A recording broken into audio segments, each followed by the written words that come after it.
अब character type चेकिङको बारेमा एकछिन हेर्छौँ हामी। यसमा के गर्ने भन्दाखेरि क्यारेक्टरलाई को टाइपलाई चेक गर्ने काम गर्छ। जस्तै अब एकछिनको लागि यहाँ म लेखिदिन्छु काठमाडौँ है। फर्स्टमा सजिलो कुरा सिकाउँछ है।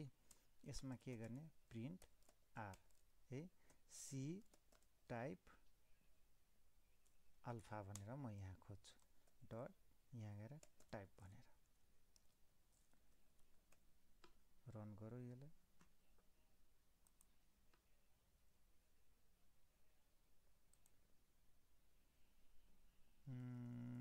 यसलाई भाडम गरौँ त एकचोटि।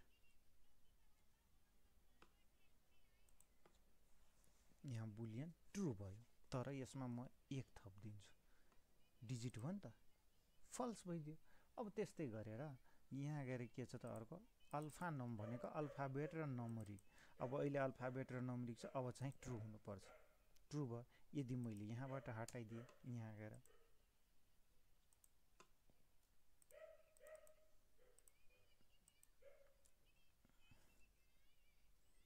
नम्बर मात्रै एकछिन हाल्छु रन गरौँ त एकछिन। All number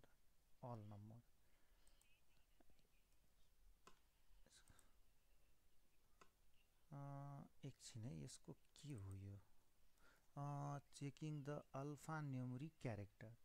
alpha numeric character पहिला अल्फाबेट चेक गर्छ त्यसपछि numeric alpha numeric character Ram एकचोटि रन गर्छु।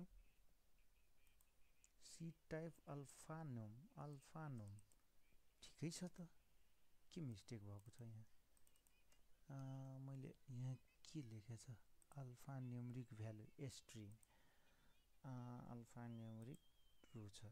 अब यसमा मैले सिम्बल हालिदिएँ भने एकछिनलाई फल्स भनेपछि अल्फा न्युमेरिक छ भने ठिकै छ।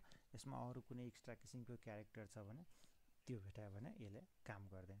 त्यस्तै अरू डिजिट छ भने डिजिट चेक गर्ने लोअर केस सबै lower case space upper case सबै यो तपाईहरु चेक गर्नलाई यो त्यस्तो गाह्रो छैन। यदि तपाईले केही पर्यो भने यहाँ आएर यसरी चेक गर्नुस् यहाँबाट पढेर डकुमेन्टेसन गर्न सक्नुहुन्छ। यहीँबाट हामीले पनि थाहा पाएको हो हेरेको हो पढेको हो गरेको हो अनि थाहा पायो। ल अब हामीले यसको बारेमा 14 नम्बर टपिक पनि हामी सक्यो। अब एउटा अहिलेको यो सिरिजको लास्ट एउटा हामी पढ्छु यो 15 नम्बर एकछिन हेरौँ यसलाई। धन्यवाद। केही हाम्रो बारेमा भन्नु छ लेख्नु छ भने हामीलाई कमेन्ट गर्नुहोला है त। Thank you. लाइक सब्स्क्राइब चाहिँ गर्न नछुटाउनु होला। धन्यवाद।